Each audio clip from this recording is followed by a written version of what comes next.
Saudara, hingga kini kematian Vina dan Eki masih menjadi misteri. Saksi-saksi baru mulai bermunculan di tengah viralnya kasus ini. Yang cukup mengejutkan baru-baru ini seorang pria bernama Dede yang juga menjadi saksi kunci pada kasus Vina dan Eki yang bergulir pada tahun 2016 hingga 2017 yang lalu mengaku semua BAP atau berita acara pemeriksaan kasus Vina atas dasar arahan dan settingan Aep dan Ibtu Rudiana. Lalu mampukah keterangan para saksi ini mengungkap kasus yang sebenarnya? Pagi ini kita akan bahas dengan sejumlah narasumber, diantaranya Pitra Romadoni, kuasa hukum Ibtu Rudiana dan juga Pasren, kuasa hukum 4 terpidana kasus Vina dan Eki Jutek Bongso, dan juga Kabar Eskrim Polri 2008-2009 Komisaris Jenderal Polisi Purnawirawan Susno Duaji. Selamat pagi Bapak-Bapak. Selamat pagi. Salam sehat selalu. Salam sehat selalu. Saya ke Bung Pitra dulu, Bung Pitra sebagai kuasa hukum Pasren juga ya, Bung Pitra ya, dan Ibtu Rudiana. Saya minta tanggapan dulu soal Pasren yang dilaporkan ke polisi atas keterangan palsu. Bagaimana respons Anda sejauh ini? Yang pertama begini, Mas. Saya melihat ini semakin hari semakin aneh opininya. Saya ingin garis bawahi bahwasanya KAPI itu tidak pernah menyebutkan dia tidak kenal dengan 6 terpidana itu. Dia tidak pernah menyebutkan itu dari mulutnya. Jadi jangan juga kita buat seolah-olah dia pernah menyampaikan dia tidak kenal dengan terpidana ini. 6 terpidana itu dia kenal kecuali yang namanya Ripaldi. Itu. Jadi dari mana sumbernya ini harus jelas juga. Nggak ada Kahfi ini ngomong di media saya tidak kenal dengan 6 terpidana. Nggak ada itu satupun. Nah, jadi jangan dibuat framing ya seolah-olah ini tapi menyampaikan komentar dia tidak kenal dengan 6 terpidana. Dia kenal, yang tidak kenal cuma Ripaldi seperti itu. Baik, itu harus diluruskan dulu karena ini merupakan peradilan media sosial jadinya. Kita tidak boleh seperti itu. Baik, terkait dengan Pak Pasren ya, ini kan Pak Pasren telah dilaporkan ke Mabes Polri oleh rekan-rekan kita Jutek Bongso. Saya kira kita hormati hak hukum yang dilakukan oleh rekan-rekan tersebut. Tinggal nanti bagaimana mengujinya ini, apakah benar klien kami ini melakukan kesaksian palsu atau tidak. Itu yang akan membuktikan itu tentu adalah pelapor beban pembuktiannya sebagaimana asas actori incambit probatio. Siapa yang membuat laporan dia yang harus membuktikan gitu. Nah, kita pada intinya menghormati hak setiap warga negara yang menempuh upaya hukum, itu kita hormati.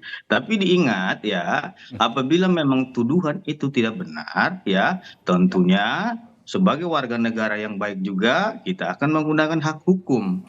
Dan terkait dengan tuduhan-tuduhan terhadap Abdul Pasren dan Kahfi, 2 hari yang lalu kita telah melayangkan surat permintaan klarifikasi kepada yang bersangkutan untuk membuktikan tuduhannya.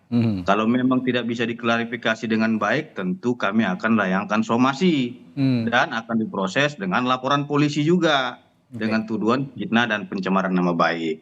Nah, terkait dengan ada ini yang lagi viral juga ya. Katanya Dede ya disuruh oleh Bapak Ibtu Rudiana untuk men-setting. Saya pastikan itu adalah tidak benar dan fitnah. Karena ya saya luruskan di sini. Pada tanggal 31 Agustus itu sebelum 31 Agustus Pak Rudiana tidak kenal yang namanya Aep dan Dede ya. Kenal itu pada tanggal 31 Agustus 2016. Sekitar pukul 14.00 WIB ya, dia bertemu dengan Aep dan Dede. Nah, itu ditanya kepada Pak Rudiana apakah pernah melihat peristiwa pada tanggal 27 Agustus ya, yang dia diinformasikan itu laka lantas. Ya, jadi mereka ini menyampaikan, Aep juga menyampaikan kepada Pak Ibtu Rudiana, saya melihat Pak bahwasannya ditunjukkan sepeda motor ini dikejar-kejar nih dan dilempar oleh batu. Gitu loh. Kalau terus ditanya lagi ke si Aibnya, apakah benar kalian juga melihat seperti ini sepeda motor benar? Ciri-cirinya bagaimana? Disebutkan pakai tensoples. Nah, sehingga pada pukul 14.00 itu beliau kasih nomor handphonenya kepada Dede, dan Aep. Disimpan mereka. Apabila memang melihat pelaku ini, ya tolong kasih tahu saya. Seperti Oke, itu. oke, Jadi informasi yang disampaikan Dede ini bahwasannya dia disetting oleh Ibtu Rudiana ini hebat kali informasinya, kan yang periksa dia itu adalah penyidik Serse oke. Polresta Cirebon. Bagaimana mungkin itu disetting oleh Rudiana sedangkan dia sendiri diperiksa oleh penyidik Polresta Cirebon. Oke, Tentu oke. ya kami juga terkait dengan video itu tadi malam sudah membentuk tim ya, Mhm, ada mhm. tim 6 yang menaungi 60 advokat ya untuk melakukan tindakan hukum ke depan. Karena kami kira cukup sampai di sini kita berikan panggung kepada mereka-mereka ini, dan kita hormati ya mereka buat laporan polisi ya, dan Oke, kita tentu akan menggunakan hak hukumnya juga untuk memproses ini ke ranah pidana seperti itu. oke, Karena sudah cukup sabar saya kira klien kami Turudiana menahan ini semua, dan ke depan kita akan melakukan tindakan-tindakan hukum oke. kepada Bung Pitra. siapapun yang membuat fitnah. Ya, Bung Pitra begini. Gitu. Oke, ini memang harus diuji kembali begitu ya. Apa yang dikatakan oleh Dede, lalu juga apa yang dikatakan oleh Iya, siapapun begitu. Ini kan iya. berdasarkan pernyataan-pernyataan, pembicaraan-pembicaraan. Tapi adakah dari Ibtu Rudiana, misalnya klien Anda juga atau ke Pasren begitu, yang memiliki physical evidence atau bukti otentik, bukti fisik begitu yang bisa membantah pernyataan-pernyataan yang dianggap oleh Anda tadi tidak benar atau hoax begitu? Kalau pernyataan itu adalah pernyataan opini, Ya, tentu kita memiliki bukti ya oke, sesuai dengan pasal 184. Kita yakin itu, oke, dan saya pede terhadap itu gitu loh. oke. Bahwasannya yang disampaikan oleh Dede tersebut tidak benar. Untuk itu ya per hari ini nanti kita akan layangkan somasi terbuka Hmm. ya, dan kemungkinan dalam waktu dekat kita akan buat laporan polisi. Berikut Seperti itu Mas, bukti-bukti simpel saja. yang saya sebut tadi physical evidence itu tadi ya, Bung Pitra ya? Itu pasti ada. Oke, Jadi kita berupa nggak apa akan itu kira-kira? mengungkapkan itu kepada publik karena kita menghormati penyidik dan Oke, kita menghormati proses hukum yang bekerja. Kalaupun rekan-rekan mau menanyakan nanti terkait apa saja bukti yang kita miliki, mhm, tentu ada, dan itu silakan ditanya nanti ke penyidik. oke, Karena memang oke, hari ini ya telah dibentuk tim tadi malam dan tim ini sudah bekerja semua. mhm, Ya, selanjutnya giliran kita nih yang akan menyerang gitu loh. Jangan klien-klien kita terus yang diserang. oke. Seperti itu. Oke, Pak Jutek, saya juga minta tanggapan Anda nih kalau begitu dengan adanya kesaksian, bukan kesaksian sih sebetulnya pernyataan ya, pernyataan Dede. Kalau kesaksian kan Iya. di depan aparat penegak hukum begitu. Ini hanya pernyataan di depan tokoh masyarakat begitu dan dipublikasikan akhirnya ke publik. Respons Anda sejauh ini bagaimana pernyataan Dede ini di media sosial yang sudah tersebar ke publik? Oke, selamat pagi para pemirsa dan juga kita semua. Betul, saya sampaikan kemarin saya sudah bertemu dengan saudara Dede, ya, Oke, untuk menggali karena kepentingan kami kan mencari novum, ya. ya.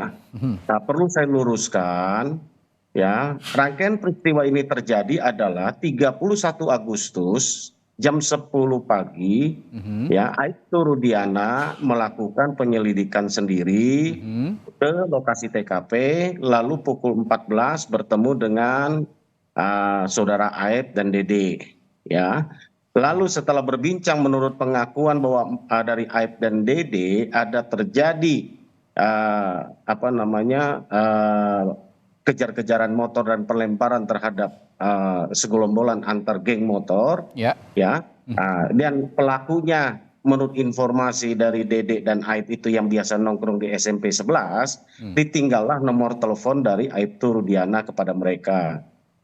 Lalu pukul 14, pukul 16, ya, Dede itu menelpon, bukan Dede, Aib ya, menelpon Aibtu Rudiana. Oke. Lalu datang mereka, ya, Aib mengkabarkan bahwa yang biasa nongkrong di SMP 11 itu sedang nongkrong, intinya begitulah. Datang Rudiana, ya, dengan tim, ya, menurut pengakuan mereka, seingat mereka, ya, ini pengakuan mereka ya, seingat mereka katanya berjumlah 4 atau 5 orang, ya kan, Rudiana dengan timnya mengambillah 8 orang yang nongkrong di depan SMP 11, ya kan, dibawa ke Sat Narkoba, ya kan. Nah, timbullah peristiwa itu dan rangkaian terus seperti yang sudah kita sampaikan ya kan, ada dugaan penyiksaan, ada dugaan penganiayaan. Ini menurut pengakuan dari klien kami Para kepada terpidana kami. ya. Sebabnya Saya luruskan ya, bukan gitu kan, kisah makanya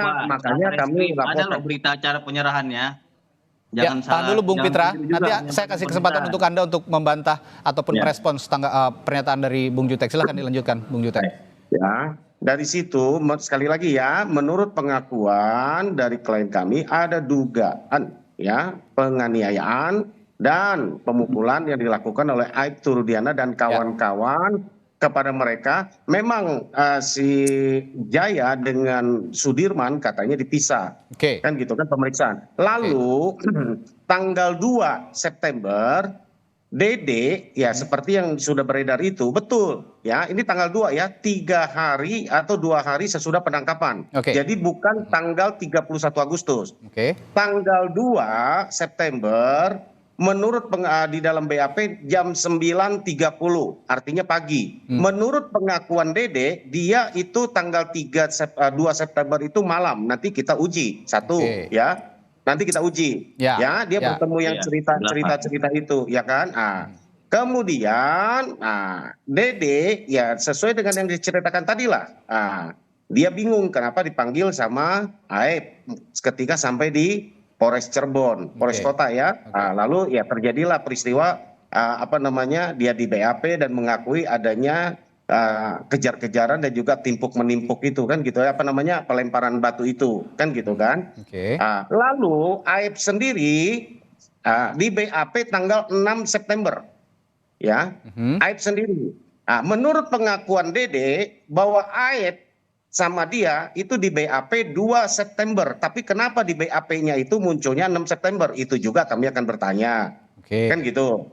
Ya kan, berdasarkan kesaksian Dede. Kan banyak lah, nanti gampang kita bertanyanya.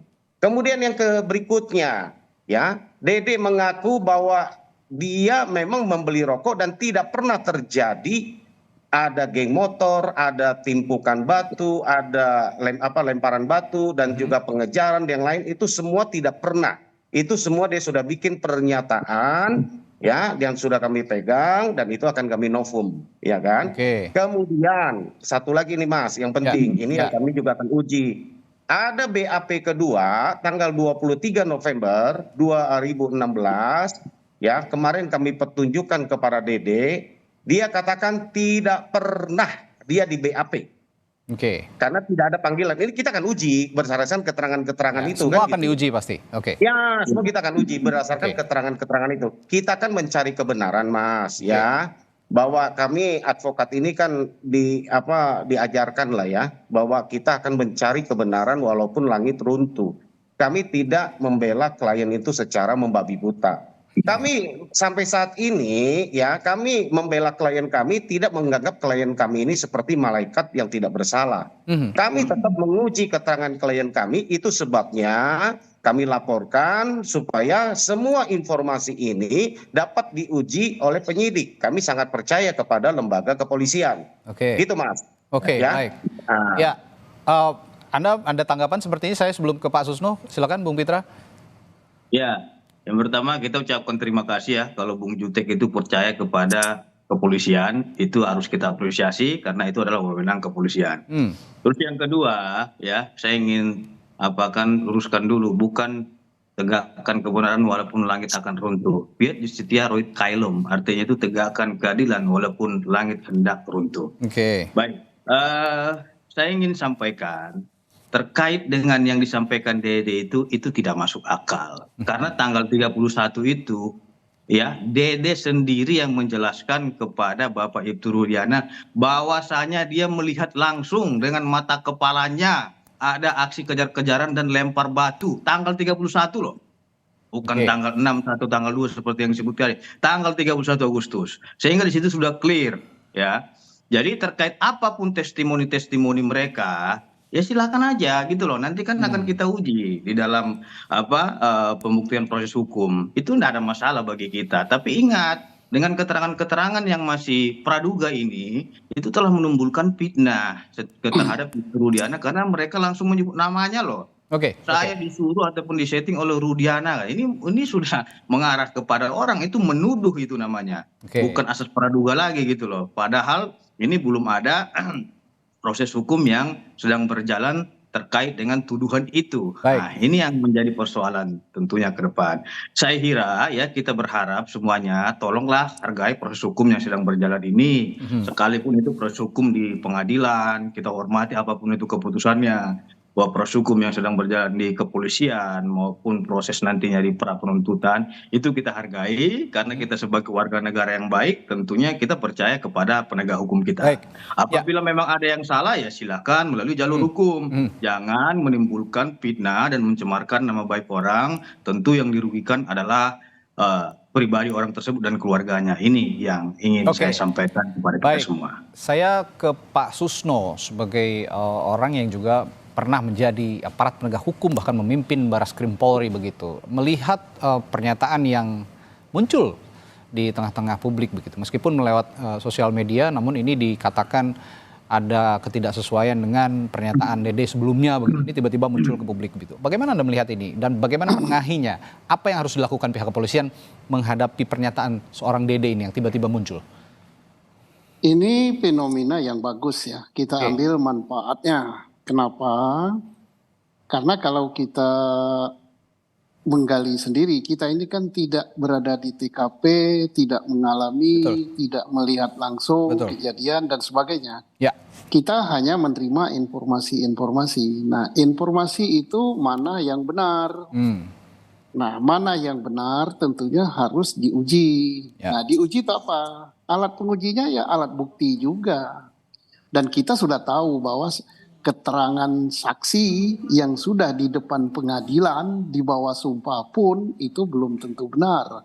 Harus diuji dengan alat bukti yang lain. Karena keterangan saksi berdiri sendiri itu tidak laku dia dijual. Nah, jadi kita perdebatkan di sini ya bagus. Kita menguji ilmu kita. Tetapi mana yang benar? Saya sangat bangga lah dengan diskusi pagi ini baik dari Adinda Fitra maupun dari Adinda Jutek. Oke, bawa ke ranah hukum. Aparat penegak hukum itulah yang akan mengujinya apakah Dede yang benar, apakah Pak Rudiana yang benar, apakah siapa namanya Pasren ya yang benar, ataukah yang lain yang benar. Oke lah, diperdebatkan di sini boleh, tapi kita tidak boleh menjustis gitu, mengatakan dia pasti. Tapi kita hanya menyampaikan apa yang kita dapat. Nah, yang saya dapat dari Pak Pasren adalah ini, yang didapat dari Rudiana adalah ini, yang didapat dari Dede adalah ini. Mana yang benar? Tentunya kita uji dengan alat bukti yang lain, dan alat bukti yang paling mujarab itu adalah alat bukti yang dikatakan tadi adalah dengan scientific crime investigation. Oke, mari kita tunggu. Ini bagus ini kenapa saya katakan bagus? Ini perkembangan dari semula. Kalau semula sudah dikatakan ini pembunuhan dan sampai BAP pun pembunuhan, majelis hakim pun mengatakan ini pembunuhan dari tingkat pertama, tingkat banding sampai Mahkamah Agung. Ternyata ada perkembangan baru. Nah, apakah tidak boleh putusan hakim itu harus dihormati? Ya, itu masing-masing silakan menghargai, dihormati apa dilawan. Tapi yang jelas hukum memberikan kesempatan untuk putusan yang dianggap tidak benar, tidak adil harus dilawan. Cara melawannya apa? Sudah ada kan, kalau pada tingkat penyidikan cara melawannya adalah dengan pra-peradilan. Kalau pada tingkat pengadilan pertama cara melawannya dengan banding. Kalau pada terus, jadi artinya bukan berarti putusan itu harus diterima dan harus dihormati. Apakah dilawan itu dihormati? Ya tentunya tidak. Dilawan, tapi melawannya bukan dengan omelan, bukan dengan mengatakan apa-apa, tapi ada sarananya. Mari kita sarana itu kita gunakan. Ini bagus untuk pembelajaran bangsa ya. Bukan kita aja. termasuk saya, gitu, Ya. ke rakyat. Saya ini udah jadi rakyat ya. Ya. Aparat penegak hukum, mahasiswa penegak hukum. Ini hukum itu berproses, berkembang, termasuk pemahaman kita juga berkembang. Bagus sekali ini ya. Oke. Ya, itu tadi yang saya katakan bahwa polisi itu hanya menerima informasi begitu ya, baik dari Dede, baik dari Ibtu Rudiana begitu ya, dari Pasren, dari siapapun. Tapi kembali lagi seperti yang Pak Susno bilang bahwa yang menjadi alat uji utama adalah alat bukti. Artinya physical evidence yang lebih penting berdasarkan scientific crime investigation. Iya. Nah, saya kembali ke Bung Juktek kalau begitu. Bung Juktek, kalau tadi Bung Pitra mengatakan ada bukti-bukti fisik, bukti-bukti physical evidence begitu yang akan diajukan bahwa Ibtu Rudiana ini, ya pokoknya intinya untuk membantah semua pernyataan Dede bahwa Ibtu Rudiana lah yang merekayasa semua ini. Jika demikian, dari Anda sendiri sebagai kuasa hukum dari para terpidana begitu yang sudah dihukum saat ini di penjara dan sedang dalam proses untuk mengajukan PK, ada physical evidence juga yang bisa dikuatkan untuk membuktikan bahwa pernyataan yang dikatakan oleh Dede ini adalah benar begitu.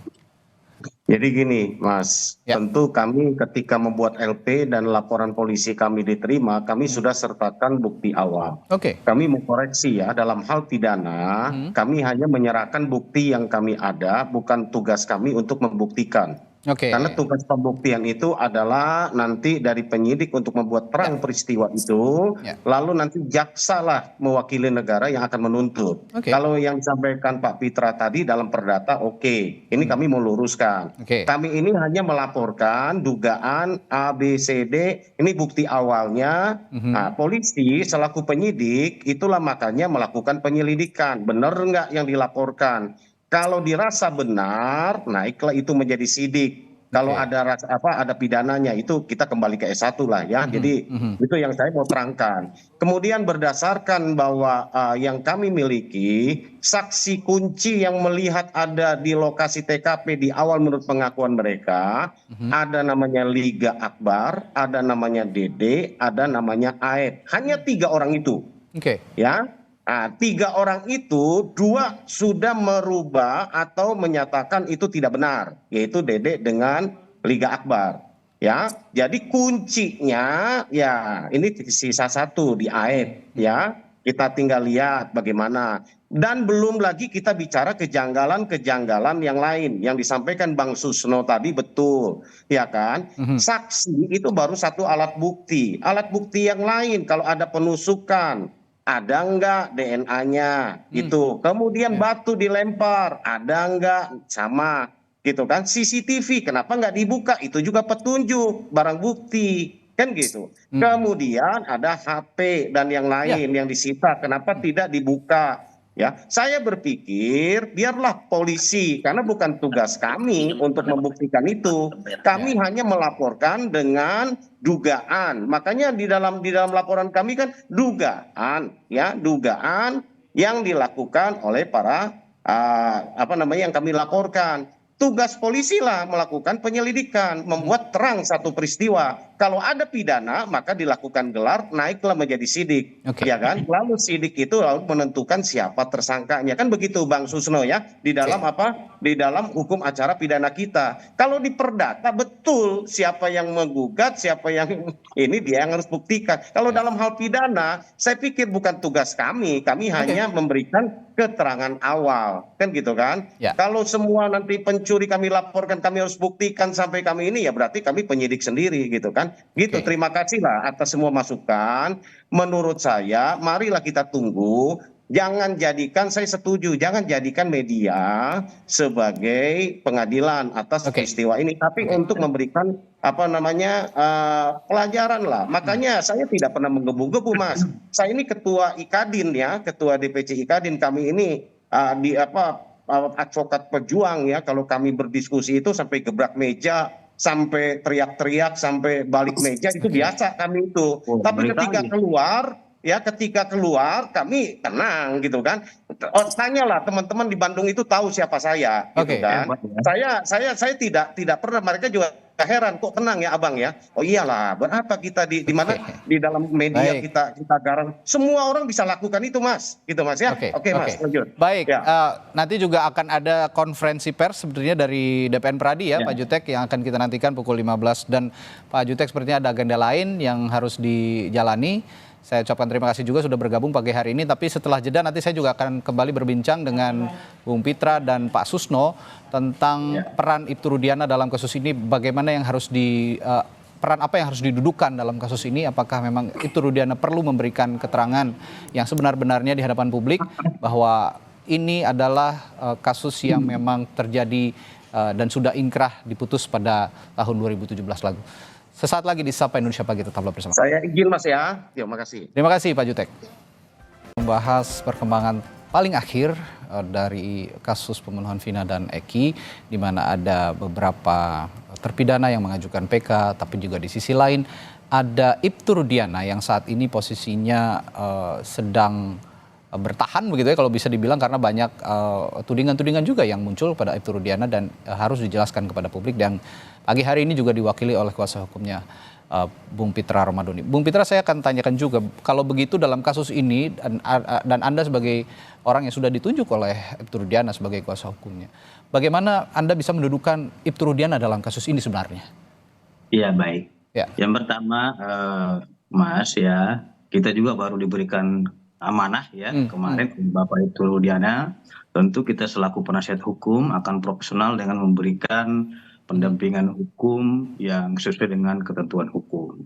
Nah, terkait dengan apa tadi saya ingin jawab dulu mengenai silakan. mengatakan ya bahwasanya beban pembuktian itu ada pada penyidik, itu hal yang keliru. Bagaimana mungkin kita tekankan kepada penyidik, polisi buktinya tidak ada? Itu namanya memaksa seseorang untuk melakukan penetapan tersangka terhadap orang tapi bukti yang tidak ada. Itu perlu harus digarisbawahi. Beban pembuktian itu adalah pada pelapor. Tentunya pelapor melaporkan suatu hal itu harus memiliki bukti permulaan dulu ya, yang cukup dan sah. Minimal 2 alat bukti yang sah. Jadi nggak bisa juga kita bilang nanti biar penyidik aja lah mencari buktinya semua. Nggak boleh seperti itu. Kalau ada bukti permulaan itu nanti pengembangannya di penyidik itu betul. Tapi kalau semuanya diserahkan ke penyidik tanpa ada bukti, itu nggak boleh. Itu nanti bisa di SP3 gitu loh. Atau di SP2 lead-kan. Nah jadi asasnya tadi sudah saya sebutkan ya, bahwasannya asas onus probandi, artinya beban pembuktian itu ada pada penuntut. Nah jadi terkait dengan tudingan-tudingan pihak-pihak lain ini saya lihat banyak bermunculan seperti jamur ya. Salah satu contohnya ada kemarin yang mengaku suruhan dari Bapak Ibtu Rudiana namanya Rana, penjaga makam.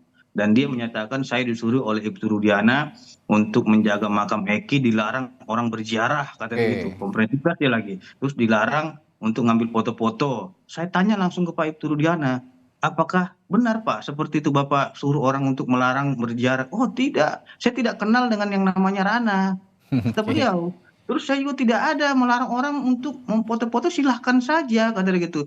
Kalaupun ada orang mau ziarah, saya kira kita keluarga berterima kasih dan kita senang ada orang yang menziarahi almarhum gitu loh. Artinya ini banyak bermunculan, kita juga nggak tahu siapa yang menciptakan ini. Terlalu meluas begitu ya artinya ya? Sudah terlalu meluas. Ini kan persoalannya terkait dengan pembunuhan dan pemerkosaan. Ini sudah melebar kemana-mana sampai ke dibilang lagi kemarin itu bukan anak kandung beliau, dibilang masih hidup. Nah ini sudah memunculkan isu-isu yang menurut saya ini sudah tidak sehat lagi gitu.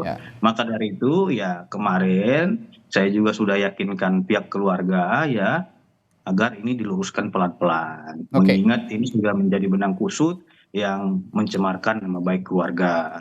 Kalau memang perlu izin daripada pimpinan, karena beliau sebagai anggota Polri, kita akan bersurat resmi kepada pimpinan institusi, ya mudah-mudahan beliau diberikan izin. Seperti itu Mas. Baik, Pak Susno, kita sempat diskusi juga beberapa pekan yang lalu ya, pekan lalu kalau saya tidak salah, dan ada beberapa hari juga kita intensif itu berdiskusi bahwa Ibtu Rudiana ini punya peran penting untuk menjelaskan titik terang kasus ini. Dan saat ini diwakili oleh Bung Pitra, ya setidaknya Ibtu Rudiana sudah muncul ke publik ya melalui Bung Pitra begitu. Bagaimana Anda melihat kemunculan Ibtu Rudiana ini sekarang dan dengan diwakili oleh Bung Pitra Romadhoni sebagai kuasa hukumnya? Bagaimana Pak Susno? Pertama saya bersyukur ya, Ya. apalagi sudah mendengar statement dari Bung Pitra ya, bahwa dia sudah resmi menjadi penasihat hukumnya. Berarti keterangan-keterangan dari Bung Pitra terkait dengan Ibtu Rudiana itu resmi gitu. Jatuhnya penjelasan resmi. Ini bagus sekali. Kenapa bagus sekali? Ada mungkin sudah kalau kita jumlah ratusan masalah yang nantinya akan beranak menjadi masalah. Masalah ini yang saya katakan itu bukan masalah hukum ya, tapi permasalahan di ranah sosial publik ya, di ranah medsos. Apakah kita bisa cegah ini? Tidak bisa gitu, karena masing-masing bebas, nggak ada komandannya. Nah, yang bisa menjawab ini, bisa menjelaskan ini adalah Ibtu Rudiana langsung dan atau penasihat hukumnya. Misalnya saja, Ibtu Rudiana menghilang, dilindungi, anaknya yang meninggal itu bukan anaknya dan sebagainya, termasuk Ibtu Rudiana adalah merekayasa kasus ini. Itu akan berkembang terus. Tapi nanti apa yang dikatakan tadi diinventarisir, entah mau dijelaskan sekaligus, entah satu-satu atau selima-lima, itu bagus. Publik menunggu itu.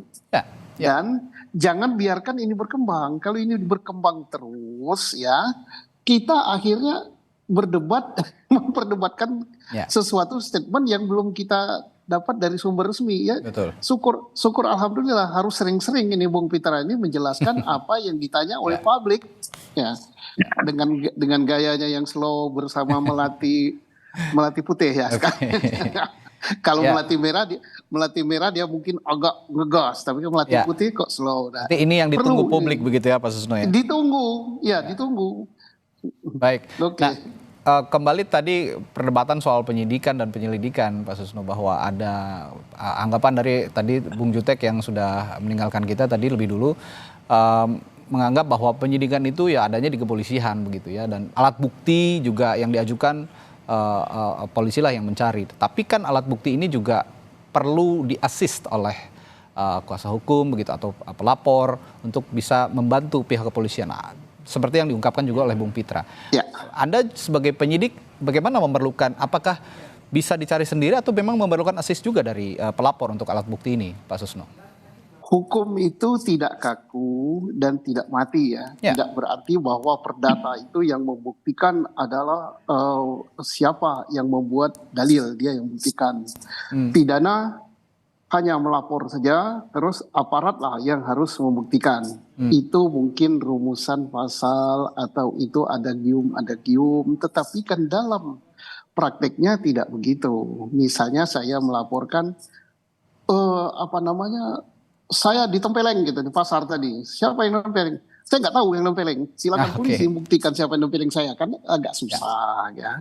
Bukan berarti saya tidak bisa, saya ini tempeleng Pak, ini segini, tadi saya foto yang nempeleng saya wajahnya begini, ini begini.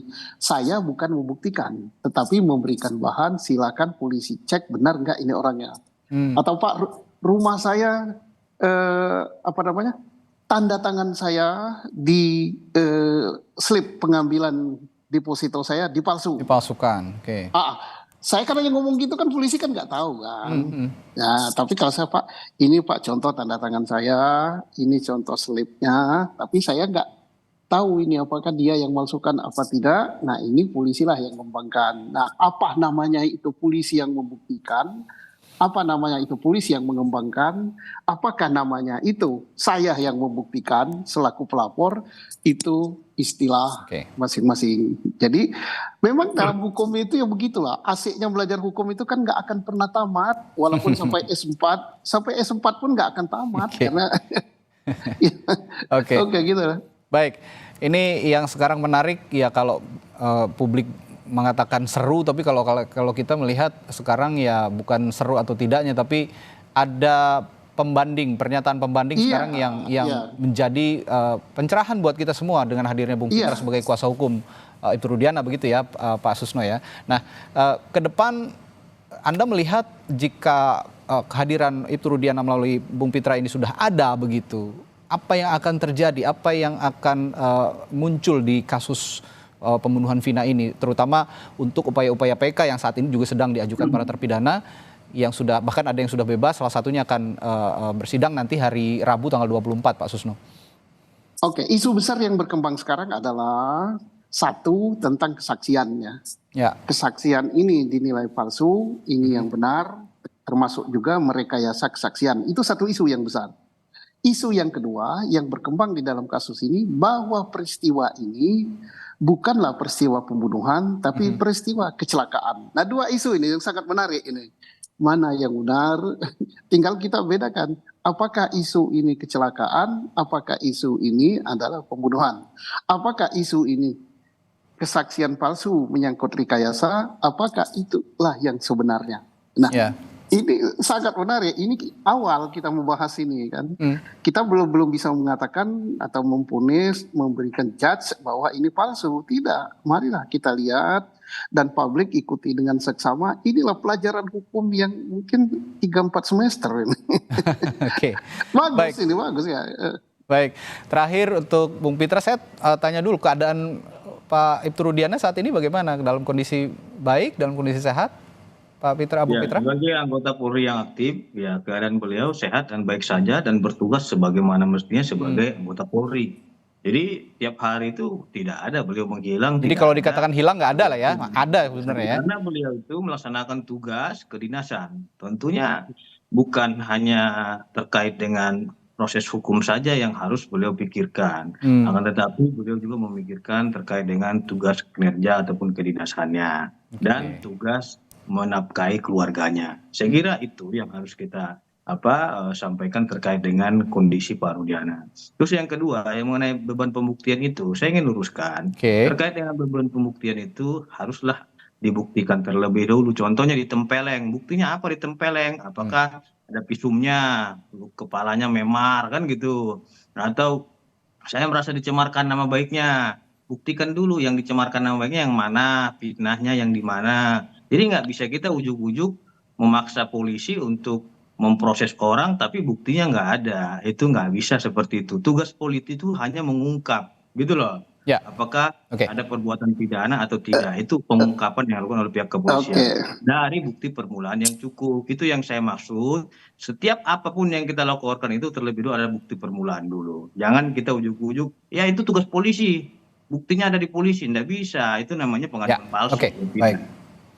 Ya, ini kedepannya akan kalau dilihat publik mungkin seru, tapi untuk kita semua ini sama-sama mencerahkan karena apapun argumentasinya dari kuasa hukum Ibtu Rudiana, Bung Pitra atau dari kuasa hukum para terpidana, intinya adalah kita melihat kebenaran. Yang muncul tetaplah di tengah itu adalah kebenaran. Nanti yang akan ditunjukkan kepada publik adalah kebenaran yang tentunya bisa dipertanggungjawabkan di depan pengadilan. Baik, terima kasih kuasa hukum Ibtu Rudiana, Bung Pitra Romadhoni dan Kabar Eskrim Polri 2008-2009, Komisaris Jenderal Purnawirawan Polisi Susno Duaji telah bergabung bersama kami di Sapa Indonesia Pagi. Sehat selalu Bapak-Bapak, sampai jumpa lagi. Amin, amin. Sehat selalu, sampai jumpa lagi. Terima kasih.